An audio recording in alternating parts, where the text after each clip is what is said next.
বন্ধুরা, আজকের গল্পটা একটু অন্যরকম হতে চলেছে, তাই পুরো গল্পটা শোনার জন্য অনুরোধ রইল। আমার কলেজ ভর্তির টাকা জোগাড় করতে না কিভাবে কাকুর সাথে কাজ করলো তা আমি নিজের চোখে দেখেছি। আর সেই সুযোগে আমিও বায়না ধরলাম মায়ের সাথে কাজ করব। মা প্রথমে বারণ করলে শেষ পর্যন্ত বাধ্য হলো। বন্ধুরা, হয়তো তোমরা আমাকে খারাপ ভাবতে পারো, তবুও যা সত্যি তাই আজকে তোমাদের বলবো। আমার নাম আরিয়ান। এবার উচ্চ মাধ্যমিক পরীক্ষা দিলাম, কলেজে ভর্তির অপেক্ষায় আছি। আমার মায়ের নাম নুসরাত জাহান। মায়ের একটু বর্ণনা দিই। আমার মা লম্বায় 5 ফুট 5 ইঞ্চি, উজ্জ্বল শ্যামলা, যা তার সৌন্দর্যকে বহু গুণ বাড়িয়ে দিয়েছে। আমার মায়ের সামনে দিয়ে আমাদের বাড়িতে যে আসে বা রাস্তায় গিয়ে দেখে, সবার ইচ্ছা হয়। আমার মায়ের বয়স 38, কিন্তু মাকে অনায়াসে 20 বছরের মেয়ের সাথে মিশিয়ে ফেলা যাবে। আমার বাবার নাম রাশেদ। আমার যখন 12 বছর বয়স, তখন আমার বাবা বাইরে চলে যায়। ওখানে একটা চাকরি করে, কিন্তু তেমন ভালো বেতন না হওয়ায় সামান্য কিছু টাকা পাঠায়। আর আমার দাদু বাড়ি থেকে কিছু টাকা পাঠায় মাঝে মাঝে। তাই দিয়ে কষ্ট করে আমাদের দুজনের দিন কেটে যায়। এখন থেকে 8 বছর আগে বাবা বিদেশে যায়। আমি তখন 12 বছরের বালক। কিন্তু আমি যখন ওইসব ব্যাপারটা বুঝতে শিখি, তখন মায়ের কষ্ট অনুভব করতে পারতাম। মা উপোস হয়ে দিন কাটাতো, তাও বুঝতে পারতাম। কিন্তু এরপর সময়ের সাথে সাথে স্বাভাবিক হয়ে যায়। এমন হয় যেন এটাই, অর্থাৎ বাবা না থাকা আমার আর মায়ের এটাই স্বাভাবিক জীবন। এবার আসল ঘটনার শুরু থেকে শুরু করা যাক। আমার মায়ের সাথে আমার খুবই ফ্রি মাইন্ড সম্পর্ক ছিল। মায়ের সাথে ছেলে ঠিক যে পর্যন্ত ফ্রি হতে পারে ওই পর্যন্ত। যেহেতু ঘরে শুধু আমরা দুটি প্রাণী থাকতাম, তাই আমার সব কথা মাকে বলতাম, আর মায়ের অনেক কথাই আমার সাথে শেয়ার করত। কলেজে বা পাড়ার আমার কোনো মেয়েকে পছন্দ হয়েছে, আমার কেমন মেয়ে পছন্দ, কোন টাইপের ছেলেদের মেয়েরা লাইক করে, এসব ব্যাপারে আমাদের কথা হতো। মাঝে মাঝে এসব ব্যাপারে কথা হতে হতে তা ওইসব হালকা কাজ করত, কিন্তু মা এই প্রসঙ্গ উঠলে তাকে কৌশলে এড়িয়ে যেত। ছেলে বলে হয়তো এই ব্যাপারে আমার সাথে আলোচনা করতে চাইতো না। আগেই বলেছি, আমার উচ্চ মাধ্যমিক পরীক্ষা শেষ, কলেজে ভর্তি হতে হবে। আমাদের এখানে ভালো যে প্রাইভেট কলেজে ভর্তি হতে 20,000 টাকা প্রয়োজন।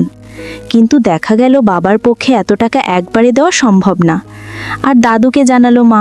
দাদু বলল, এবার গ্রামের জমিতে ফসল তেমন ভালো হয়নি, এত টাকা তিনি পাঠাতে পারবেন না। মায়ের সঞ্চিত কিছু টাকা ছিল, কিন্তু তার পরিমাণ 10,000-এর বেশি হবে না। অনেক চিন্তায় পড়ে গেল মা। বাবার এক বন্ধু ছিল কামরান, আমি ওনাকে কামরান কাকু বলে ডাকতাম। আমরা মাঝে মাঝে অর্থ সংকটে পড়লে ওনার কাছ থেকে ধার নিতাম, কিন্তু তা কখনোই 4-5 হাজারের বেশি না। আবার বাবা টাকা পাঠালে মা দিয়ে দিত। কামরান কাকু সরকারি ব্যাংকে চাকরি করত। বয়স 40-এর মতো, সুঠাম চেহারা, পুরো গোঁপ। মায়ের প্রতি ইচ্ছা ছিল ওনার। আমি লক্ষ্য করতাম, যখন উনি আসতো আমার মায়ের দিকে তাকিয়ে থাকতো, আকারে ইঙ্গিতে মাকে তার আগ্রহ বুঝাতে চাইতো। কিন্তু মা তা না বোঝার ভান করত, কারণ বিপদের সময় উনি ছিল আমাদের ভরসা। আমার কলেজ ভর্তির শেষ তারিখ চলে আসছিল। এমন অবস্থায় মা কামরান কাকুকে একদিন বাড়িতে ডাকলো। কামরান কাকু একদিন সন্ধ্যার দিকে বাড়িতে আসলেন। মা তাকে চা দিল। এরপর কিছু সময় কুশল বিনিময়ের পর কথা বলার পর টাকার প্রয়োজনের কথা তুলল, আর প্রয়োজনের কারণও বলল। কামরান কাকু বলল, এত অনেকগুলো টাকা দরকার? মা বলল, আমি তো শোধ করে দেব। কামরান কাকু বলল, আপনার কিন্তু শোধ না করলেও চলে। মা বলল, মানে? কামরান কাকু বলল, মানে আপনি যেটা বুঝেছেন ওটাই আমার শর্ত। আমি 20,000 টাকা দেব, কিন্তু আমাকে 1 রাত সময় দিতে হবে আপনাকে। মা বুঝতে পেরে মুখ নিচু করল। মা যখন মুখ তুলে কাকুর দিকে তাকালো, তখন কামরান কাকু সচেতনভাবে মায়ের দিকে তাকিয়ে খেলতে লাগলো। মা তা দেখে লজ্জা পেল। কামরান কাকু বলল, দেখুন, জোর করার তো কিছু নেই এখানে, সব আমি। তাহলে আসি, আপনি রাজি থাকলে ফোন করবেন। এই কথা বলে কামরান কাকু বাড়ি থেকে বের হয়ে গেল। মা আর কামরান কাকুর মধ্যেকার কথাবার্তা আমি সব আড়াল থেকে শুনেছি। মা এটাও জানে না। এরপর মা কয়েকদিন খুব চিন্তিত হয়ে থাকলো।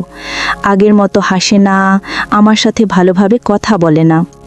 মা দেখলাম তার বাবার বাড়িতে এবং পরিচিত আত্মীয় স্বজনের কাছে টাকা ধার চাইল, কিন্তু কেউ এতগুলো টাকা দিতে চাইল না। মা যে করে হোক আমার কলেজ ভর্তির টাকা জোগাড় করবে এটা আমি জানতাম, কারণ মা বাবাকে কথা দিয়েছে বাবার অনুপস্থিতিতে আমার কোনো রকম ক্ষতি হতে দেবেন না। মা বাবাকে নিশ্চিন্ত করার জন্য মোবাইলে বলে দিল টাকা ম্যানেজ হয়ে গেছে। কামরান কাকুর যাওয়ার 3 দিন পর মা আবার কামরান কাকুকে ফোন করে বাড়িতে আসতে বলে। কামরান কাকু ফোন পাওয়ার 20 মিনিট পরেই চলে আসে। আমি দরজা খুলে কাকুকে ভিতরে ড্রয়িং রুমে বসতে বললাম। কাকুর চোখে মুখে খুশির ঝলক লক্ষ্য করলাম। কারণটা তো আমি জানি। যাই হোক, ওনাকে বসতে বলে আমি ভিতরে রুমে গেলাম। একটু পরে মা ড্রয়িং রুমে আসলো। আমি পাশের রুম থেকে আড়ি পাতলাম। মা বলল, টাকাটা আমার সত্যিই প্রয়োজন, আমার ছেলের জন্য প্রয়োজন। কামরান কাকু বলল, ওকে, আমি তো টাকা নিয়ে রেডি আছি, তাহলে কাল আসি। মা লজ্জায় মুখ নিচু করে বলল, কোথায় আসবেন? কামরান কাকু বলল, কোথায় বোঝো না? তোমাকে পেতে আমার কতদিনের ইচ্ছা, তোমাকে পাবো তা কি তুমি বোঝো না? মা কাকুর কথা ও সম্বোধনের এই হঠাৎ পরিবর্তনে হতবাক হয়ে পড়ল। এরপর কয়েক মিনিট নীরবতা শেষে মা নীরবতা ভেঙে বলল, এখানে কিভাবে সম্ভব? আমার ছেলে? কামরান কাকু বলল, ওসব নিয়ে তোমাকে ভাবতে হবে না। কাল সকালে আমার লোক একটা ব্যাগ দিয়ে যাবে, ওই ব্যাগ খুলে সব পেয়ে যাবে কি করতে হবে। মা নীরব হয়ে থাকলে কাকু চলে গেল। মা তার রুমে গিয়ে শুয়ে পড়ল। আমাকে ডেকে বলল রাতে খাবে না, আমাকে খেয়ে শুয়ে পড়তে বললেন। পরের দিন সকাল 10টায় যথারীতি একজন লোক এসে দরজার কাছে থেকে একটা ব্যাগ মায়ের হাতে দিয়ে চলে গেল। মা ব্যাগটা তার রুমে নিয়ে রাখল। মা আমার জন্য তার মূল্যবান জিনিস বিক্রি করছে এটা ভেবে আমার খারাপ লাগলো, কিন্তু অদ্ভুত এক ধরনের রোমাঞ্চ অনুভব করলাম। এর একটু পরে মা গোসল করতে ঢুকলো। আমি একটা রিস্ক নিলাম। এই ফাঁকে মায়ের রুমে গিয়ে ব্যাগটা খুললাম। ব্যাগে দেখে নীল রঙের একটা শাড়ি, নীল রঙের একজোড়া অন্তর্বাস, একটা মেডিসিন আর একটা কাগজ। কাগজে লেখা, নুসরাত, আমার ভালোবাসা নিয়ে তোমাকে পাবার জন্য আমি অধীর আগ্রহে অপেক্ষা করছি। যেদিন তোমাকে প্রথম দেখি ওই দিন তুমি একটা নীল শাড়ি পরেছিলে, তাই আজ রাতে তোমায় আমি নীল শাড়িতে দেখতে চাই। আর ওই মেডিসিনটা তোমার ছেলেকে 10টার দিকে কোনো লিকুইডের সাথে মিশিয়ে খাইয়ে দেবে, ওর ঘুম কাল দুপুরের আগে ভাঙবে না। কিন্তু আমি ওই দিন শরবতও খেলাম না, কিন্তু আমার রুমে ঘাপটি মেরে রইলাম। মা এসে আমাকে দেখে গেল আর খালি দুধের গ্লাস নিয়ে গেল। আমি মরার মতো পড়ে রইলাম। 11টার দিকে কাকু আসলো। আমি আমার আড়ি পাতা স্থানে চলে গেলাম। কাকু আর মা বসার ঘরে। মা দেখলাম নীল শাড়ি পরেছে আর স্নান করে সুন্দর করে সেজেছে।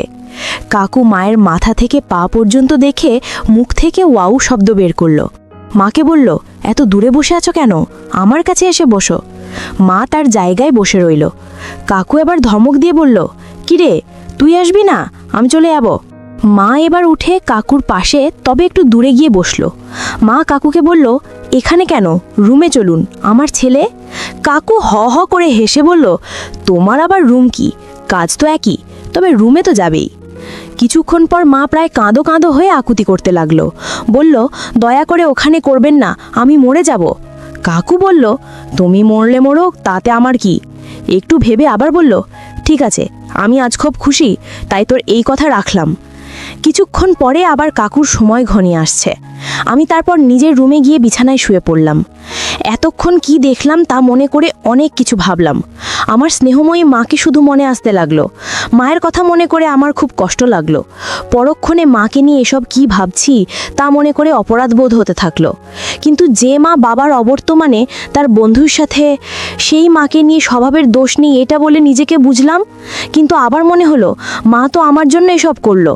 এভাবে উথাল পাথাল করতে লাগলো আমার মন। মাকে সেবা যত্ন করার ইচ্ছা আমাকে কুড়ে কুড়ে খেতে লাগলো। সেই সিদ্ধান্ত নিলাম, মা যখন আমার বাবার অবর্তমানে, মায়ের সব দায়িত্ব আমার হওয়া উচিত। ঘুম আর আসলো না। সারা রাত মায়ের কথা ভেবে কাটালাম। এক ঘুমে দুপুর 2টায় ঘুম থেকে উঠে গোসল করার পর খাবার টেবিলে গিয়ে দেখলাম আমার খাবার দেওয়া। মায়ের অদ্ভুত পরিবর্তন। নিজে খেয়ে নিজের রুমে শুয়ে আসে, আমাকে একবার ডাকলোও না। যাই হোক, আমি খেয়ে নিলাম। মায়ের দরজার কাছে গিয়ে দেখলাম মা আমার পিছন ফিরে ঘুমিয়ে আছে। আমি মায়ের দিকে এক মনে তাকিয়ে থাকলাম। অনেক কষ্টে নিজেকে সংযত করলাম। এভাবেই দিন কাটতে লাগলো। মা আর আগের মতো আমার সাথে কথা বলে না।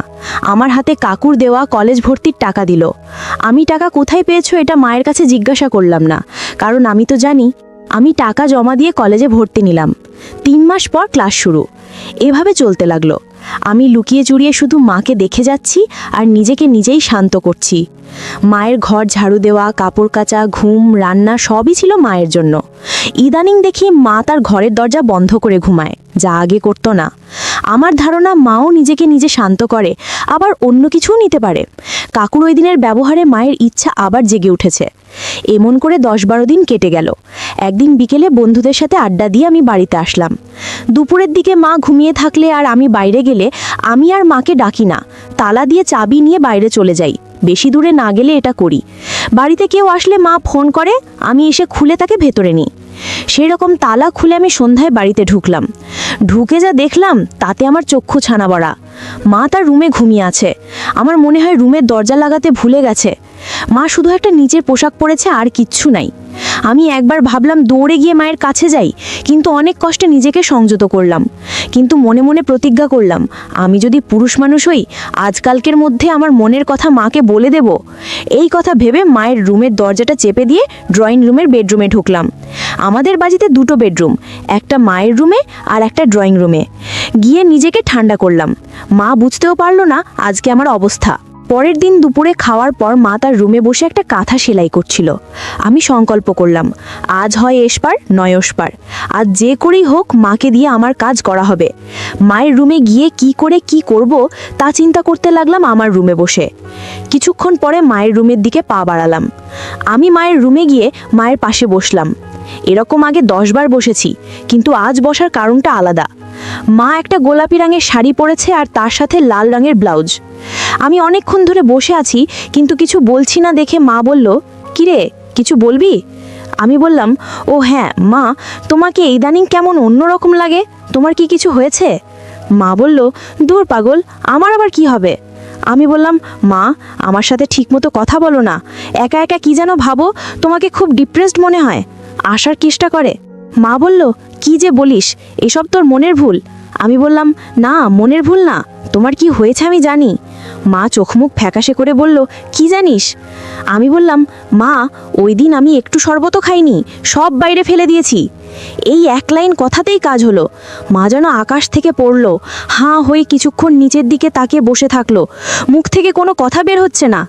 আমি দুরু দুরু বুকে কিন্তু অত্যন্ত স্বাভাবিক কণ্ঠে বললাম, আমি সবটাই জানি। তুমি আমার কলেজ ভর্তির টাকা কিভাবে কোথা থেকে পেয়েছো, কামরান কাকুর সাথে তোমার কি হয়েছে, আমি সব দরজার আড়াল থেকে দেখেছি। মা কিছু বলছে না, চোখ থেকে এক ফোঁটা পানি শুধু গড়িয়ে পড়ল। আমি বললাম, সবটাই দেখেছি মা। মাকে বুঝলাম তার সবটাই আমার দেখা। এবার মা মুখ খুলল, আমি এসব কেন করেছি তা তো জানিস? আমি বললাম, জানি না। তুমি আমার জন্য, আমাকে কলেজে পড়ানোর টাকার জন্য তোমার জিনিস বিক্রি করেছো? মা আমার মুখে বিক্রির কথা শুনে আরও হতাশ হয়ে কাঁদতে শুরু করলো। আমি বললাম, তুমি কাঁদছো কেন? কিন্তু একটা কথা স্বীকার করতেই হবে, তুমি অপূর্ব সুন্দর, যেমন সুন্দর তোমার বাকি সবটাও। মা কাঁদো কাঁদো স্বরে বলল, মানে? আমি বললাম, মানে যা বুঝেছো তাই, তোমাকে আমার খুব প্রয়োজন। মা বলল, কি বলতে চাস তুই? আমি বললাম, মা কাকুকে যখন গ্রহণ করেছো তখন আমি কেন নয়? আর তুমি আমার জন্য কাকুর কাছে দিয়েছো, আর এখন কষ্টে ডিপ্রেসড হয়ে দিন কাটাচ্ছ। তুমি দুঃখে থাকবে আর আমি খুশি মনে কলেজে পড়াশোনা করব কিভাবে? মা বলল, কি বললাম আমি ডিপ্রেসড? আমি বললাম, বলে দিতে হয় নাকি?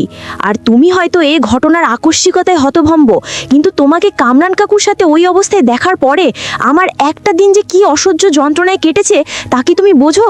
আর আমার বয়সী একটা ছেলের জন্য এই কষ্টটা যে কতটা ভয়ঙ্কর তা কি তোমাকে বলে দিতে হবে? এখন তুমি যদি আমার সাথে সহযোগিতা না করো, তাহলে আমার সামনে একটাই পথ খোলা আছে, সেটা হলো বাইরে যাওয়া। তুমি কি চাও তোমার ছেলে বাইরে যাক?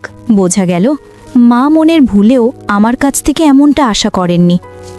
মা কিছু বলতে যাবে, কিন্তু আমি থামিয়ে দিয়ে বললাম, বাবার অবর্তমানে টাকার জন্য বাবার বন্ধুর সাথে যেতে পারো, তাহলে আমি কেন নই? এতে করে তোমার দুঃখ আর কষ্ট মিটবে, আর আমারও অশান্তি হবে। মাকে আবারও কিছু বলতে দিলাম না।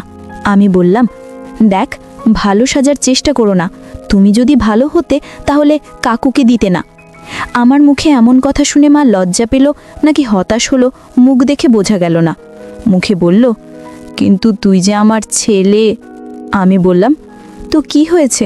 ছেলে হওয়ার আগে আমরা নারী পুরুষ না? নারী পুরুষের এই আকর্ষণ চিরন্তন, আর এখন তোমাকে না পেলে আমার লেখাপড়া কোনো কিছুই হবে না। তাছাড়া তুমি আমাকে ফিরিয়ে দিলে আমি কলেজেও ভালো মতো করতে পারবো না। মা কিছুক্ষণ চুপ থেকে ঝরঝর করে কেঁদে দিল আর নিজের সামনে থেকে সরিয়ে বলল, তুই ছেলে হয়ে যদি মায়ের সেবা করতে চাস তাহলে আমার সেবা কর। এরপর মাকে বললাম, যাই যাই বল, তুমি আমার আসলে কিছু করার নেই। দেখো, নিজের ছেলেকে দিয়ে তুমি অনেক সেবা নিতে পারবে। মাকে কি সুন্দর লাগছিল বলে বোঝানো যাবে না। মা আমার দিকে তাকালো আর কি মনে করে জানি না মুচকে একটা হাসি দিল। এটা আমার জন্য সিগন্যাল হতে পারে। আমি তখন মায়ের দিকে মনোযোগ দিলাম। মাসুলে দেখে আমার খুব ভালো লাগলো। লক্ষ্য করলাম মা এখন আর কাঁদে না, বরং তৃপ্তির হাসি দিয়ে মজা উপভোগ করতে লাগলো। এবং আমি মায়ের মুখের দিকে তাকিয়ে আছি। সেই দেখেও মা হাসি বন্ধ না করে বরং হাসির রেখা দ্বিগুণ বৃদ্ধি পেল আর মাথাটা নাড়িয়ে আমাকে সম্মতি দিল। আমার মনটা খুশিতে ভরে গেল। মায়ের কোনো কষ্ট দেখা গেল না। আমি মায়ের সেবা যত্ন করছি, সে এখন গোটা ব্যাপারটা অনেক আনন্দের সাথে উপভোগ করছে, এটা বোঝা যাচ্ছে, যদিও মুখে কিছু বলছেন না। আমাদের কাজ শেষ হতে প্রায় 1 ঘন্টা লেগে গেল। রাতে খাবারের পর আমি আমার রুমে আর মা মায়ের রুমে। আমি আমার মায়ের কষ্টের কথা চিন্তা করছি। আমার মনে হয় মাও নিশ্চয়ই আমার মতোই চিন্তা করছে। আমি আর সহ্য করতে না পেরে মায়ের রুমের দিকে যাব। এমন সময় দেখলাম মা আমার রুমের দরজা দিয়ে উকি দিয়ে আমাকে দেখছে। আমি মাকে উদ্দেশ্য করে বললাম, মা, ওখান থেকে উকি ঝুঁকি মারছ কেন? ভিতরে আসো। মা ভিতরে এসে আমার খাটে বসে আর বলল, বাবা চল আমার ঘরে, এখন থেকে আমরা একসাথে থাকব। আমি কিছু না বোঝার ভান করে বললাম, কেন? একসাথে থাকতে হবে কেন? মা রাগ করে বলল, থাক তুই, আমি চলে যাচ্ছি বলে হাত দিতে গেল। আর আমি মায়ের হাত শক্ত করে ধরে বললাম, আমায় এত রাগ করো কেন বলো তো? এই বলে ড্রয়ার থেকে আমার নিয়ে আসা ওষুধগুলো মায়ের হাতে দিলাম। মা বলল, কি এগুলো? আমি বললাম, ওই ওষুধগুলো খেলে তোমার সমস্যা হওয়ার ভয় থাকবে না। মা বলল, একেবারে উদ্যোগ নিয়ে হাজির, আমার এতক্ষণে কাম করা হচ্ছিল। আমিও হাসলাম। আমি মাকে নিয়ে মায়ের রুমে গেলাম, কারণ আমার থাকার ঘর ছোট হওয়ায় মাকে নিয়ে থাকা যাবে না। মা বলল, বাবা, আমি আজ থেকে তোর মা শুধু না, আমি তো সব। আমি বললাম, হ্যাঁ বুঝলাম, তুমি আমার সব, কিন্তু বউ কেন? তুমি তো আমার বাপের বউ, আমার না তো। মা বলল, আরে রাখ তোর বাপের কথা, বিদেশে পড়ে আছে, মাঝে মাঝে কটা টাকা পাঠায়, 2 মাসে একবার ফোন। আমার প্রতি কোনো দায়িত্ব পালন করেছে? তোর বাপ, আমিও তো ভেবে পাই না তোমাকে রেখে বাবা কিভাবে যে বিদেশে পড়ে আছে কে জানে। মা মুখ ভেঙচিয়ে বলল, তোর বাবা কি ওখানে চুপচাপ বসে আছে মনে করেছিস? আমি বললাম, মানে বাবা কি ও দেশে বিয়ে করছেন নাকি? মা বলল, ওই সব দেশে কি বিয়ে করতে হয় নাকি? কত মেয়ে ছেলে টাকার জন্য রাস্তাঘাটে হোটেলে হোটেলে ঘুরে বেড়ায়, শুনেছি ওখানে নাকি কোনো সমস্যা হয় না। বাবার সম্পর্কে মায়ের ধারণা শুনে অবাক হলাম। মা বলল, এখন তুই আমার স্বামী, শুধু তুই আর আমি। যখন বাড়িতে থাকবে এটা আমাদের রুম, কিন্তু স্ত্রী নয়, মা হিসেবে তোমাকে চাই, আমি বেশি খুশি। তুমি আমার ভালো মা। মা বলল, তাই নাকি? আজ থেকে তোর আর আমার মধ্যে কোনো বাধা থাকলো না, না? তুই আমাকে যা খুশি বলতে পারিস, আমি ওকে যা খুশি বলবো। আমি বললাম, আচ্ছা, আমি আর তুমি যখন শুধু ঘরে থাকি তখন আমি তোমাকে ইয়া মা বলে ডাক, ঠিক আছে? মা বলল, বাবাই, তুই যখন আমাকে ওই সময় মা বলে ডাকিস তখন আমার যে কি অদ্ভুত ভালো লাগে তুই কি বলে বুঝাতে পারবো না। আমারও তোমাকে ওসব নামে ডাকতে খুবই ভালো লাগে, আমার মা। মা, আগামীকাল আমাকে এক বন্ধুর গ্রামের বাড়িতে যেতে হবে 3 দিনের জন্য। আমরা 3 ফ্রেন্ড মিলে যাচ্ছি। কি বলিস, আমি কি করে থাকবো এই 3 দিন? আমি বললাম, মা বুঝি তো, বন্ধুরা এত করে ধর্ণা করা যাবে না। আগে কলেজে ক্লাস অফ করেও যেতাম এই সময়, আর এখন তো কলেজ এখনো শুরুই হয়নি, বুঝতেই পারছো। তাই আর না করার কারণ খুঁজে পেলাম না। এই সময় ওদের গ্রামে একটা মেলা হয়, ওই মেলা দেখতে আগেরবারও গিয়েছিলাম, এবারও যাওয়ার প্ল্যান করেছে ওরা। মা বলল, কি আর করার, যেতে হবে যখন যাবি। এই কথা বলে মা একটা দীর্ঘশ্বাস ফেলল। মায়ের চোখে ঘুম নেমে এলো, আর আমি শুয়ে শুয়ে মোবাইল ঘাঁটতে লাগলাম। পরের দিন সকালে ট্রেন স্টেশনে বন্ধুদের সাথে মিলিত হলাম, আর আমার এক ক্লোজ ফ্রেন্ড রজতদের গ্রামের বাড়ির দিকে রওনা হলাম। 3 দিন আমরা রজতদের ওখানে থাকলাম, মেলা দেখলাম, অনেক মজা হলো। কিন্তু মায়ের কথা মনে পড়লেই মাঝে মাঝে বড় হয়ে যেত। সুযোগ পেলে নিজেকে নিজে শান্ত করি। মোবাইলে মায়ের সাথে কথা হতো, কিন্তু সব সময় বন্ধুদের সাথে থাকায় আমি তেমন কিছুই বলতে পারতাম না। মা শুধু বলল, তারা। আমি হু হু করতাম আর পাগল হয়ে যেতাম। তবু অনেক কষ্টে নিজেকে স্বাভাবিক রাখার চেষ্টা করতাম। 4 দিনের দিন বিকেলে আবার আমরা বাড়ির উদ্দেশ্যে রওনা হলাম। ট্রেনের ক্যান্টিনে খেয়ে নিলাম। আমার স্টেশনে নেমে যে যার বাড়িতে চলে গেল। আমিও বাসার দিকে রওনা হলাম, আর খুশিতে মনের ভিতর ধিক ধিক করতে লাগলো। বাসায় পৌঁছতে পৌঁছতে 12টা গেল। আমি বাসার দরজা নক করলে মা দরজা খুলে দিল। আমি তোমাকে দেখে ভিমরি খেলাম। খুব সুন্দর করে সেজেছে মা।